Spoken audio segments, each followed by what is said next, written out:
Je vous donne aujourd'hui 7 astuces pour vous désintoxiquer de votre smartphone. Bah ouais, ces petites bêtes-là, elles sont extraordinaires, mais le problème, c'est qu'on s'en rend pas compte, mais on est complètement intoxiqué, ça vient nous aspirer le cerveau, et en fait, ça fait partie de la santé globale. Le smartphone aujourd'hui prend trop de place dans notre vie de tous les jours. C'est le cas pour moi, et je m'en rends compte, et pourtant, je suis tout le temps dedans, et je me dis, non, mais c'est pas possible, faut que je lâche. Je suis tout le temps en train de regarder, je suis là, alors attends, est-ce qu'il y a un truc nouveau, est-ce qu'il s'est passé quelque chose? J'ai toujours l'impression d'avoir loupé quelque chose, alors que non, il faut se calmer, il faut poser ça, il faut être en bonne santé, et la santé, c'est aussi la santé mentale, et le smartphone nous prend trop de temps, nous aspire trop le cerveau, et il faut qu'on arrive à décrocher. Alors une fois qu'on en a fait le constat, qui est mon cas, eh bien c'est bien, on peut avancer. Je vais donc vous donner aujourd'hui 7 astuces pour venir vous désintoxiquer de votre smartphone, et vous allez voir qu'après ça, si vous respectez, si vous appliquez scrupuleusement cette astuce, ça devrait aller mieux. Enfin normalement, je l'espère. D'ailleurs dites-le moi en commentaire.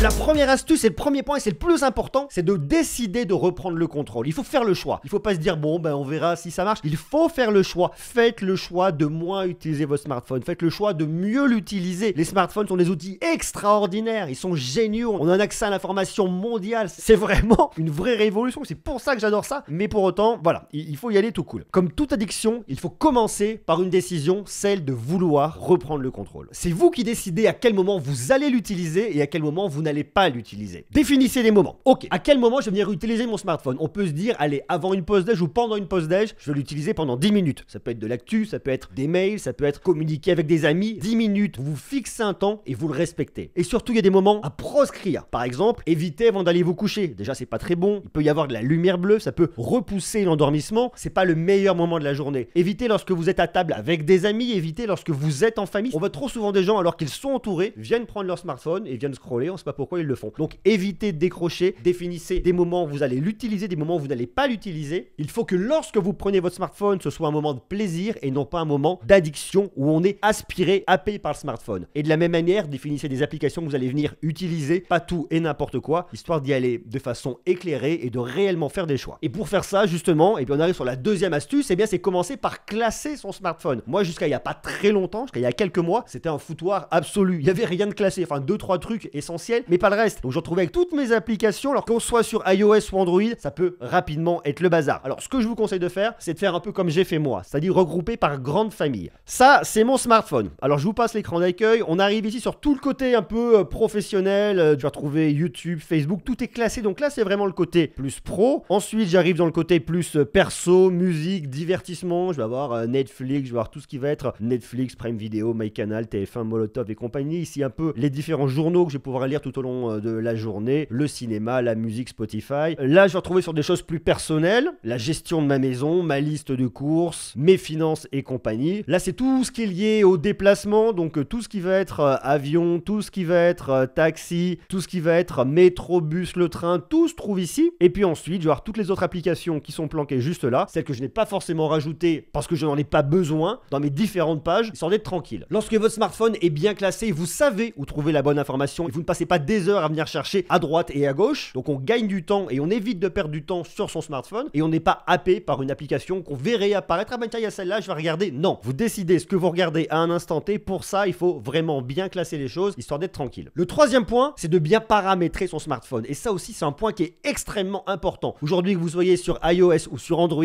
vous avez la possibilité de venir paramétrer votre smartphone pour être tranquille et pour optimiser l'usage. Alors, je vous remontre une fois de plus dans mon smartphone. Ici, c'est de l'iOS, mais vous pouvez le faire sur Android de la même manière. Ça ne posera absolument aucun problème. Vous venez ici, par exemple, dans vos réglages. Et dans vos réglages, vous allez dans concentration. Ici, vous avez plusieurs modes qui sont créés par défaut sur iOS, mais vous pourrez avoir à peu près l'équivalent sur Android. Ne pas déranger, méditation, repos, temps pour soi, travail. Moi, par exemple, tous les soirs, je passe automatiquement en mode repos. Je passe en mode repos à 23h jusqu'à 7h25 à l'heure à laquelle je viens me réveiller. Pendant ce temps-là, j'ai aucune application qui va venir s'afficher. Je vais uniquement avoir des personnes qui vont pouvoir m'appeler, soit des personnes que j'ai ajoutées, soit celles qui sont dans mes favoris, si vraiment il y a quelque chose d'urgent. Mais sinon, on peut pas venir m'embêter. Je peux pas être embêté, je peux pas être happé, je peux pas être interpellé par différentes applications. Il n'y a pas de notification, tout est bloqué. Et ça, c'est vachement bien. Pouvez-vous le faire de la même manière, par exemple pour le travail, avoir des applications uniquement professionnelles, soit les emails, soit LinkedIn, soit votre agenda, pourquoi pas. Là, on peut définir pas mal de choses. Pareil pour de la méditation. Vous voyez, moi j'ai mon application Petit Bambou qui va venir apparaître uniquement. Et puis après, je vais avoir à différents moments ne pas déranger où je dis on bloque tout. Si j'ai besoin d'être tranquille, vraiment, je veux pas être embêté. Je peux venir créer directement mes propres scénarios de concentration si je le souhaite, histoire de me réapproprier le temps et de ne pas me faire embêter. Autre point qui est important, une fois que vous avez bien classé votre smartphone, que vous avez paramétré les différents moments de la journée sur lesquels vous ne voulez pas être embêté, par exemple dire bah voilà, là c'est de la productivité, là c'est du temps pour moi, là c'est de la méditation, on cloisonne, on verrouille comme ça, on n'est pas tout le temps embêté par différentes applications et on est moins tenté, et bien ensuite vous venez regarder un peu ce qui se passe, faites un petit reporting dans votre temps d'écran, alors que ce soit une fois de plus sur iOS ou sur Android. Alors là je vous montre, je vais dans mon temps d'écran et là je vais voir ce que je viens consommer avec toute mon activité. Alors aujourd'hui, regardez, je vois par exemple que j'ai déjà passé 2 heures, alors j'ai fait de la santé forme pendant 24 minutes, des réseaux sociaux pendant 40 minutes, information et lecture 28 minutes, j'ai utilisé beaucoup TikTok, 31 minutes, j'ai fait un peu de sport pendant 24 minutes, le monde, des réglages, de l'Instagram, ça permet vraiment de voir ce qui se passe en fait, hein, ce qui fonctionne pas. Je peux voir également les notifications, vous voyez, j'ai eu pas mal de notifications là, j'ai des notifications de TikTok, peut-être que je peux venir les enlever. J'ai aussi des informations sur mes notifications et puis regardez, je peux naviguer de jour en jour, voir un peu ce qui se passe. Hier par exemple, de la même manière, j'ai passé 2h38 sur mon smartphone, beaucoup de TikTok, calendrier, Le Monde, Instagram, Deliveroo, Facebook, bref, je prends conscience ici de mes usages, de ce qui marche, de ce qui ne marche pas, de ce que je peux venir réduire. Est-ce que j'ai besoin de passer autant de temps sur TikTok? Je suis pas sûr. Donc il y a toutes ces petites choses là qui permettent après de régler et de prendre conscience de ce qui va et de ce qui ne va pas. Cinquième astuce, cinquième point qui est extrêmement important, c'est de venir désactiver les notifications. On est tout le temps happé, votre téléphone il vibre, ah, qu'est-ce qu'il y a? J'ai loupé quelque chose. Pour mon cerveau, c'est de l'information importante, j'ai l'impression d'avoir tout le temps loupé quelque chose. Donc je regarde en permanence. Alors vous venez les désactiver sur votre smartphone, mais également sur votre montre connecté s'ils sont liés ensemble, parce que c'est tout un problème. Lorsque je me retrouve à vibrer du poignet, ça crée un stress. Et mon cerveau il dit waouh, qu'est-ce qui se passe? Il faut que j'aille voir. Alors j'ai désactivé moi les notifications pour tout ce qui va être réseaux sociaux. Je ne reçois pas de notifications sur Instagram, sur Twitter, sur Facebook. Je garde uniquement les notifications qui me paraîtront être importantes pour mes SMS, ça peut être du WhatsApp, ça peut être du Messenger. Je conserve l'actualité pour voir s'il y a un événement important majeur, et notamment au travers du journal Le Monde auquel je suis abonné, comme ça je vois ce qui se passe, mais tout le reste j'ai supprimé. Je ne veux pas voir. Pourquoi? Parce que sinon je serais tout le temps pollué. Alors après, il y a une déformation par rapport à mon job. Moi, je suis tout le temps sur les réseaux sociaux, donc les notifications, j'en aurai des tonnes. Je ne veux pas. Mais vous, par rapport à votre vie, par rapport à votre métier, par rapport à votre activité, supprimez les notifications qui ne sont pas essentielles, qui ne sont pas vitales, qui ne sont pas importantes, pour ne pas être pollué, importuné. Parce que si vous regardez, faites le test, à regarder dans votre journée, vous allez vous rendre compte que vous êtes beaucoup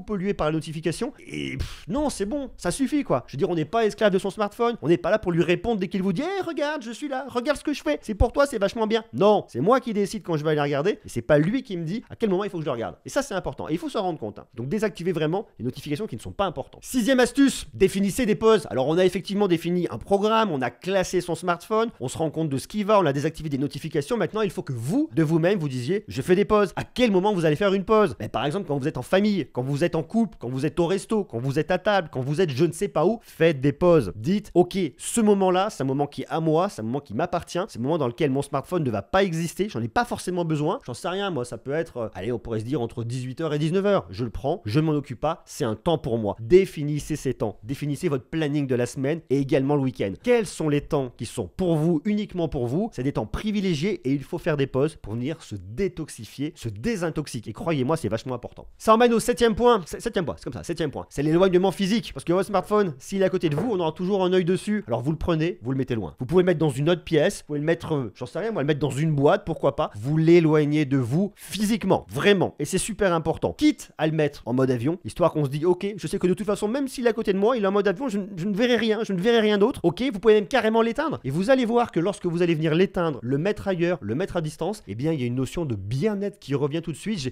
on respire, on se sent moins sous la pression de se dire, à tout moment, il faut que je regarde, à tout moment, j'ai besoin de regarder, et je vous assure, hein, ça peut paraître tout bête, on se dirait, c'est n'importe quoi, je vous assure qu'on ressent ça. Moi, lorsque mon téléphone, je le prends, je le mets très loin de moi, ou alors lorsque je l'éteins, eh bien, il y a une sensation de bien-être qui revient, parce que c'est très insidieux, ce truc-là, mais on est tout le temps appelé par son smartphone, et si vous l'éloignez, vous êtes peinard. D'ailleurs, j'ai rencontré, je voulais vous le montrer, une boîte au CES à Vegas, j'ai fait un podcast avec eux qui va être bientôt diffusé, ou qui peut d'ailleurs peut-être déjà diffusé au moment auquel vous regardez ça. La boîte, elle s'appelle Pause, P-O-Z-Z-Z, il y a 3 Z, comme Monsieur Gros, il y a 3 R chez eux, il y a 3 Z. Alors, je vous montre parce que le truc est vachement intéressant. Regardez, c'est ça, pause.com. Alors, c'est pas du tout sponsor, mais je trouve que le truc est vachement intéressant. C'est un objet physique dans lequel vous allez venir ranger, c'est une pochette en fait, hein, regardez là. Vous mettez votre smartphone dedans et ils ont une petite fermeture connectée en Easy qui se trouve juste sur le côté ici. Et lorsque votre smartphone est à l'intérieur, il sait, grâce à l'application dans votre smartphone, ils communiquent ensemble, il sait qu'il est dedans, il sait qu'il est zippé et il sait qu'à ce moment-là, vous ne venez pas l'utiliser. Alors pour autant, ça fait pas cage de Faraday, ça bloque pas les notifications, donc vous aurez toujours des notifications dans votre téléphone. Et si vous avez une montre, vous aurez des notifications, donc regardez aussi à bloquer les notifications notifications comme je vous l'ai dit juste avant. Mais ce truc là c'est pas mal parce que ça permet de venir, je dirais, se rendre compte du moment où on décroche et le fait de l'éloigner de vous, vous le mettez dans cette boîte là. Alors il y a un bénéfice pour vous, mais il y a aussi un bénéfice pour les enfants, surtout dans ce sens là que je trouve ça vraiment intéressant et on en parle justement dans le podcast. Et bien c'est le fait de se dire, on va éduquer ces enfants à ne pas venir utiliser tout le temps leur smartphone, et ils auront de la gamification, ils vont monter de niveau, ils vont gagner des points et vous pouvez leur dire, bah tiens j'en sais rien moi, si par exemple tu n'as pas utilisé tant d'heures par jour tel qu'on l'a défini ensemble, et bien au bout de tant de jours tu auras un bouquin, un jeu, je sais pas quoi, des places pour le foot. Enfin ce truc là c'est vachement intéressant, ça s'appelle Pause, POZZZ.com. Je trouve ça un peu cher à 60 € la petite pochette, mais le service rendu il est cool, donc ça c'est bien. Et puis voilà, on a fait le tour de ces 7 astuces pour venir se désintoxiquer de son smartphone. Alors après, je pourrais vous dire en plus de venir supprimer les applications qui ne servent pas réellement à grand chose. Vous vous en rendrez compte dans la mesure où dans votre tête, vous êtes vraiment en train de vous dire, ok, qu'est-ce qui déconne, qu'est-ce qui fait que je l'utilise alors que j'en ai pas réellement besoin. Et bien vous verrez qu'il y a des applications que vous utilisez de façon des fois un peu réflexe et qui ne servent à rien. Vous pouvez venir les supprimer. Conservez réellement ce qui vous apporte du bonheur, ce qui vous apporte une source d'énergie positive, mais tout ce qui va être, je dirais, pollution, où on est tout le temps happé par une app, où on passe des heures à la regarder avec le système de scroll infini, ça c'est bien, mais c'est relou parce que notre cerveau il en demande tout le temps. On va tout le temps chercher à venir activer le réseau de récompense dopaminergique. Donc on est là, ok, je scroll. Quand on a un coup de mou, qu'on n'est pas bien ou qu'on a un coup de morale en moins, ce qui arrive souvent, ça peut arriver bien évidemment, on n'est pas toujours la grosse pêche tout au long de la journée, et bien on va chercher une source de plaisir immédiat avec son smartphone, alors que c'est pas ça qu'il faudrait faire. Donc prenez du temps pour vous. Les smartphones, une fois de plus, j'adore, ce sont des outils extraordinaires, on a accès à plein de choses, mais il faut qu'on le fasse sciemment en ayant le contrôle et non pas en subissant son smartphone. Voilà, c'est tout ce que j'avais à vous dire. Dites-moi en commentaire, vous, est-ce que vous pensez être addict à votre smartphone? Est-ce qu'il y a des choses, vous vous reconnaissez, vous dites, ben ouais, c'est vrai, ça je le fais pas, je devrais le faire, ça serait un sujet intéressant. Vous me le marquez en commentaire parce que c'est intéressant de venir partager, de venir échanger tous là-dessus. Et puis si vous avez des astuces, des méthodes, des choses que vous faites pour venir vous détoxifier de votre smartphone, eh bien marquez-le en bas en commentaire, je trouve ça cool. Et c'est vachement bien de pouvoir partager ces bonnes astuces ensemble. Sur ce, je vous embrasse, je vous donne rendez-vous une fois de plus très bientôt pour continuer à parler tech. Des bisous, à bientôt, ciao ciao.